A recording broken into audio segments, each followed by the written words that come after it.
Students असी इस video दे विच माइक्रो ऑर्गेनिजम्स का इंपोर्टेंट रोल देखांगे अपनी लाइफ दे विच की है। So let's get started. Microorganisms and us. Microorganisms play an important role in our life. साडी लाइफ दे विच माइक्रो ऑर्गेनिजम बहुत ही इंपोर्टेंट महत्व रोल प्ले करते हैं। Some of them are beneficial, कुछ उन्होंने विचों कहते कि बेनीफिशियल्स होंदे आ, लाभदायक होंदे आ बहुत सारे तरीक़िਆਂ दे नाल। Where some other are harmful, कुछ तो लाभदायक होंदे आ, बेनीफिशियल होंदे साडे दे लई, कुछ की हार्मफुल होंदे ने। हार्मफुल तो कुछ की डिजीज़ कोज कर देंगे आ। Let us study about them in detail. फिर इन्हां माइक्रो ऑर्गेनिजम्स की इन्हां दे बेनीफिशियल हार्मफुल जिहड़े बिहेवियर ने उहदे बारे डिटेल च पढ़ते हैं।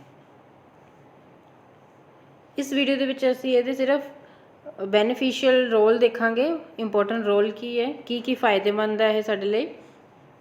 स्टार्ट करते हैं इतों। Friendly micro organisms. Microorganism है यूज फॉर वेरीअस परपसिस, बहुत सारे परपसिस के लिए इन्होंने यूज़ किया जाता। They are use in the preparation of curd, bread and cake. Curd, bread, cake बनाने के लिए यूज़ किया जाता। की बनाने लिए? Curd, bread, cake. फिर इन्होंने कहा कि microorganism have been use for the production of alcohol. Alcohol की प्रोडक्शन के लिए भी माइक्रो ऑर्गेनिजम्स का यूज़ किया जाता। They are also used in cleaning up of the environment. Environment नू क्लीन करने के लिए भी यूज़ किया जाता है। इन्वायरमेंट नू क्लीन करने के लिए इन्होंने एक एग्जाम्पल के नाल समझाया। The organic waste. Organic waste जिमें जो नैचुरल वेस्ट होंगे, जिद्दां वैजिटेबल्स हो गई, उन्होंने पील जिहड़ियां छिलकां होंदियां, एनीमल्स प्लांट्स द रिमेन्स हो गए, फीसिस हो गए, उस जिहड़ा भी ऑर्गैनिक वेस्ट है are broken down into harmless and usable substances. वो जोड़ा भी इन्होंने कह के ऑर्गैनिक वेस्ट है उन्होंने तोड़िया जाता हार्मलैस सबसटेंसिस तो यूजेबल सबसटेंसिस के थ्रू? बैक्टीरिया के थ्रू। बैक्टीरिया की है? Micro organism. So micro organism का रोल इत्थे की है कि इन्वायरमेंट नू क्लीन करने के हैल्प करते हैं। जिहड़ियां सब्जियां, छिलकां, प्लांट्स के वेस्ट हो गए, एनीमल का वेस्ट हो गए, फिशिज हो गए, उन्होंने ये तोड़ के हार्मलैस ते यूजेबल फॉर्म दे विच कन्वर्ट करते हैं। Recall that bacteria are also use in the preparation of medicine. फिर बैक्टीरिया और कितने यूज़ किए जाते हैं? मैडिसिन की प्रैपरेशन च यूज़ किए जाते हैं। Agriculture. In agriculture they are use to increase soil fertility. Soil fertility नू इंक्रीज़ करने के लिए भी यूज़ किया जाता है। सॉयल फर्टिलिटी नू किस तरह इंक्रीज़ करते हैं? Bye fixing nitrogen. नाइट्रोजन नू फिक्स करके ये जी सॉयल की फर्टिलिटी है उन्होंने इंक्रीज़ कर देंगे। सॉयल की फर्टिलिटी मतलब जमीन की मिट्टी की उपजाऊ शक्ति इनू इंक्रीज़ कर देंगे। हुण जिहड़े प्लांट्स होंदे आ वो जिहड़ी एटमोसफेयर दे विच 78% नाइट्रोजन आ उन्होंने एज सच यूटिलाइज़ नहीं कर सकते, पर कुछ बैक्टीरिया होंदे आ जिहड़े एटमोसफेरिक नाइट्रोजन आ उन्होंने कन्वर्ट कर देंगे आ प्लांट्स की यूजेबल फॉर्म दे विच, ते जिहदे करके प्लांट नू नाइट्रोजन मिल सकता। ये भी रोल है माइक्रो ऑर्गेनिजम्स का। हम इन्होंने one by one detail discuss करते हैं। सब तो पहला making of curd and bread. Curd and bread किस तरह बनता? यानी कि क्लास 7 तुसी पढ़ चुके हो कि milk is turn into curd by bacteria. Milk तो कर्ड बनता बैक्टीरिया के थ्रू। बैक्टीरिया का नाम भी पढ़िया होया 7 क्लास तुसी पढ़ चुके हो।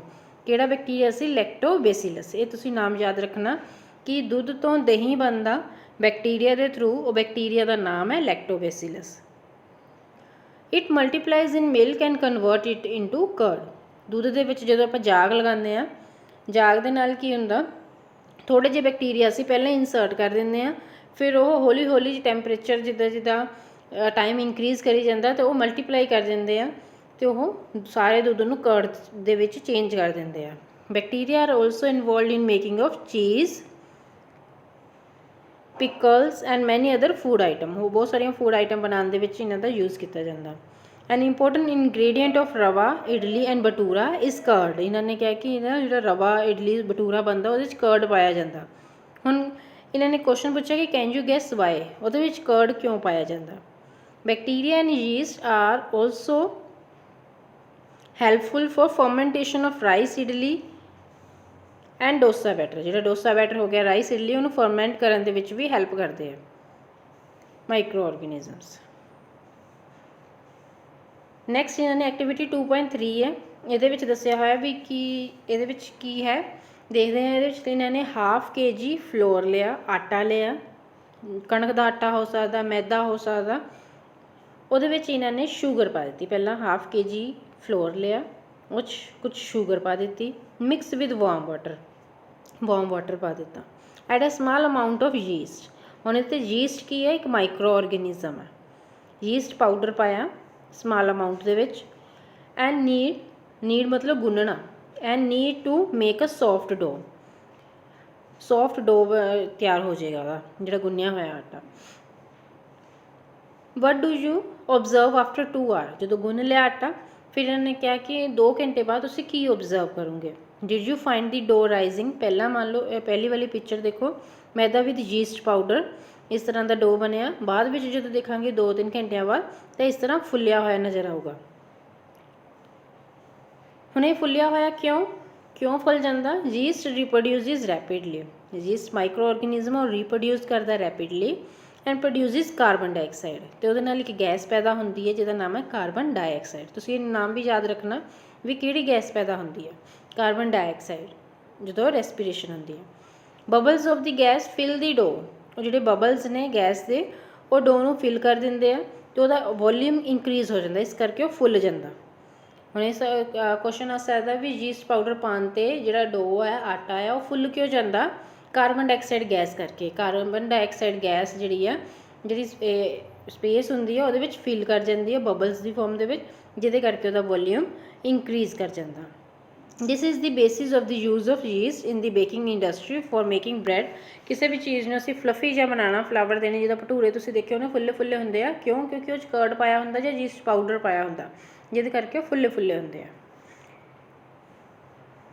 सैकेंड यूज़ इहदा दस्सिया कि commercial use of micro organisms, commercial use किया जाता माइक्रो ऑर्गेनिजम्स का।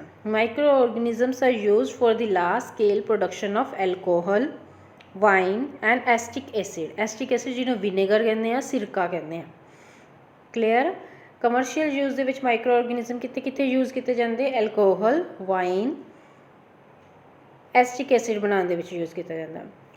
फिर इन्हों के लिए किहड़ा माइक्रो ऑर्गेनिज्म चाहिए, yeast is use for the commercial production of alcohol and wine.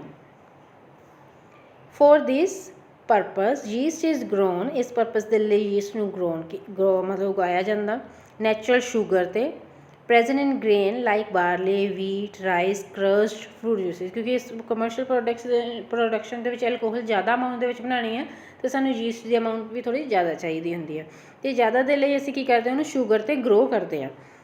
ये इन्होंने एक्टिविटी की 2.4, take 500 ml beaker, 500 ml beaker लेना, उन्होंने 3/4 पानी दे नाल भर देना, डिजोल्व 2-3 टीस्पून ऑफ शुगर, वो 2-3 चम्मच टीस्पून भर के शुगर दे पा देने, add 1/2 spoon of yeast powder to this sugar solution, फिर यीस्ट पाउडर पा देना थोड़ा जिहा, keep it covered in a warm place for 4 to 5 hours, 4 ਤੋਂ 5 घंटे उन्होंने इस तरह रख देना। नाउ स्मैल दी सोल्यूशन, उन्होंने कहा कि सोल्यूशन जिहड़ा तुसीं बनाया शुगर सोल्यूशन सीगा उस यीस्ट पाउडर पाया, 4-5 घंटे उन्होंने इदां ही रखिया रहन दिता, फिर उहदी स्मैल नूं नोट करना। Can you gate a smell, फिर तुसीं कहोगे भी तुहानूं कोई स्मैल आऊगी, ऑफकोर्स फॉल स्मैल आऊगी, तिखी जी स्मैल आती होंगी है, जिद्दां कोई चीज़ काफ़ी फर्मेंटेशन वाली स्मैल होंगी ना, कोई चीज़ गलदी पई है उदा दी स्मैल आऊगी। This is the smell of alcohol, ये स्मैल की है एल्कोहल दी। As sugar has been converted into alcohol by yeast, ये लाइन इंपोर्टेंट है। ये की होया कि जदों असीं शुगर सोल्यूशन दे विच यीस्ट पाउडर पाने आ तो वह कन्वर्ट किहदे विच हो जाती है, एल्कोहल दे विच। क्लीयर है। इस करके शुगर तो एल्कोहल दे विच कन्वर्ट करन दे लई सानू माइक्रो ऑर्गेनिज्म यीस्ट चाहिए। This process of conversion of sugar into alcohol is called fermentation. ये प्रोसेस का नाम है फर्मेंटेशन। जो शुगर सोल्यूशन नू असीं एल्कोहल दे विच कन्वर्ट करते हैं, प्रोसेस का नाम है फर्मेंटेशन। हुण ये डिस्कवर किन्ने कीता सी, तुसीं ये भी नोट कर लेना, लुईस पास्चर डिस्कवर्ड फर्मेंटेशन इन 1857। किहड़े साइंटिस्ट ने किया, लुईस पास्चर। पिक्चर इन्होंने दिखाई हुई है। क्लीयर। इस तो बाद थर्ड यूज़ दिता होया इन्होंने medicinal use of micro organisms. Micro organisms का मैडिसिनल यूज़, मैडिसिन दे विच कित्थे यूज़ किए जाते हैं। बहुत सारे ऑर्गेनिजम्स ने जिन्होंने आप मैडिसिन दे विच यूज़ करते हैं, मैडिसिन की प्रैपरेशन लिए यूज़ करते हैं। Let's discuss. whenever you fall ill, the doctor may give you some antibiotic tablets, capsules or injections such as of penicillium। इन्होंने कहा कि जो भी तुसी बीमार होंदे हो डॉक्टर तुहानूं जां तां एंटीबायोटिक टैबलेट्स दिंदे ने, कैप्सूल दिंदे ने जां फिर इंजैक्शन लगांदे ने। पेनीसीलियम जिद्दां पेनीसीलियम दी इन्होंने एक एग्जाम्पल दी, वो एंटीबायोटिक आ। The source of these medicine is micro organism. जिन्नियां भी एंटीबायोटिक्स होंदियां उन्हां दा सोर्स की है माइक्रो ऑर्गेनिजम्स। किन्हां दा सोर्स एंटीबायोटिक टैबलेट्स, कैप्सूल या इंजैक्शन, उन्हां दा सोर्स है micro organism. These medicine kill और stop the growth of the disease causing micro organism. हुण ये जिहड़ियां मैडिसिनस ने ये की करदियां ने, किल कर दिंदियां जां स्टॉप कर दिंदियां growth of the disease causing micro organism. जिहड़े माइक्रो ऑर्गेनिजम तो बीमारी फैलूगी वो बीमारी नूं रोकण वाले जिहड़े माइक्रो ऑर्गेनिजम्स ने उन्होंने किल कर दूगी या उन्होंने ग्रोथ नूं स्टॉप कर देंदी है। Such medicines are called antibiotics. These day a number of antibiotics are being produced from bacteria and fungi. Example दी है streptomycin, tetracycline, erythromycin are some of the examples. commonly known antibiotics which are made from fungi and bacteria। इस तो बाद पहला थोड़ी जी history देख लेने हैं। अलेक्जेंडर की है। In 1929 Alexander Fleming was working on a culture of disease causing bacteria। जिहड़ा बैक्टीरिया डिजीज़ कोज करता सी ਉਹਦੇ कल्चर 'ਚ काम कर रहा सी। साइंटिस्ट का नाम है Alexander Fleming. Suddenly he found the spores of little green mold in one of his culture plate। Suddenly उन्हें की देखा कि जी वो कल्चर वाली प्लेट है वो कल्चर की बैक्टीरिया ग्रो करते होंगे, डिजीज़ कोजिंग बैक्टीरिया नूं ग्रो कर रहा सीगा। अचानक उन्हें की देखा कि जी प्लेट है कल्चर वाली वो ग्रीन कलर के मोल्ड ग्रो कर गए।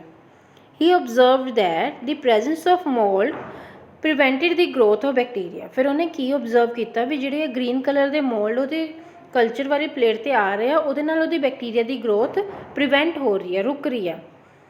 In fact it also killed many of these bacteria. तो जी ग्रीन मोल्ड बन रही सी अपने आप ही तो उन्हें की देखा कि ये बैक्टीरिया किल हो रहे हैं। From this the mould penicillium was prepare. फिर उदों तो जी पेनीसीलियम आ वो प्रिपेयर की गई एंटीबायोटिक, मतलब इस तरह की डिस्कवरी हुई है एंटीबायोटिक्स की। पेनीसीलियम एक फंगी है।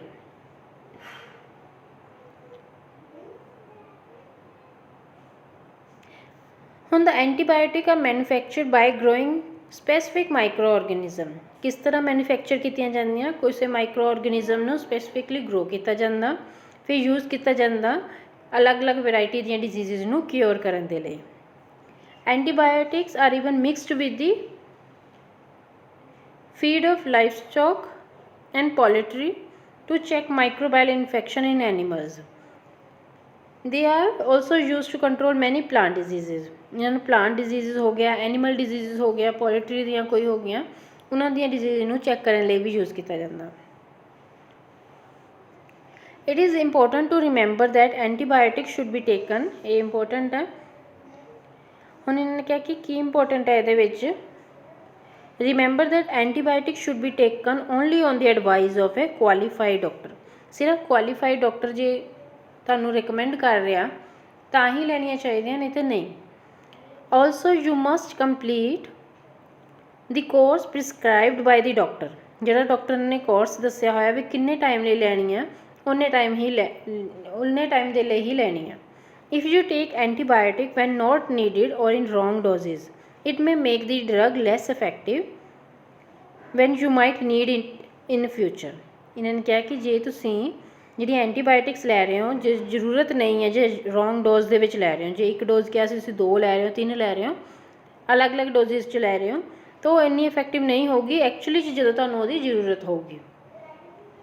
ऑल्सो एंटीबायोटिक्स टेकन अननैसेसरली ਅਨਨੈਸੈਸਰੀਲੀ ਲਾਉਂਗੇ ਮੈਂ ਕਿਲ ਦੀ ਬੈਨੀਫਿਸ਼ੀਅਲ ਬੈਕਟੀਰੀਆ, ਜਿਹੜੇ ਆਪਣੀ ਬੋਡੀ ਦੇ ਵਿੱਚ ਬੈਨੀਫਿਸ਼ੀਅਲ ਬੈਕਟੀਰੀਆ ਹੁੰਦੇ ਆ ਉਹਨਾਂ ਨੂੰ ਵੀ ਕਿਲ ਕਰ ਸਕਦੀ ਹੈ। Antibiotic hour not effective against cold and flu. Cold ਅਤੇ ਫਲੂ ਦੇ ਅਗੇਂਸਟ ਐਂਟੀਬਾਇਓਟਿਕ ਇਫੈਕਟ ਨਹੀਂ ਕਰਦੀਆਂ, ਕਿਉਂਕਿ ਕੋਲਡ ਅਤੇ ਫਲੂ ਵਾਇਰਸਿਸ ਦੇ ਥਰੂ ਹੁੰਦੀਆਂ। ਜਿਹੜੀਆਂ ਡਿਜ਼ੀਜ਼ ਵਾਇਰਸ ਦੇ ਥਰੂ ਹੁੰਦੀਆਂ ਉਹਦੇ ਲਈ ਐਂਟੀਬਾਇਓਟਿਕ ਕੋਈ ਵੀ ਕੰਮ ਨਹੀਂ ਕਰੂਗੀ। ਕਲੀਅਰ ਹੈ? ਜੇ ਕੋਈ ਬੈਕਟੀਰੀਅਲ ਹੈ, ਫੰਗਲ ਇਨਫੈਕਸ਼ਨ ਹੈ ਤਾਂ ਉਹਦੇ ਲਈ ਆਪਾਂ ਐਂਟੀਬਾਇਓਟਿਕ ਲੈ ਸਕਦੇ ਹਾਂ, ਪਰ ਵਾਇਰਸਿਸ ਦੇ ਲਈ ਨਹੀਂ ਲੈ ਸਕਦੇ। ਕਲੀਅਰ? ਇਸ ਤੋਂ ਬਾਅਦ ਵੈਕਸੀਨੇਸ਼ਨ ਅਸੀਂ ਨੈਕਸਟ ਵੀਡੀਓ 'ਚ ਕਰਦੇ ਹਾਂ।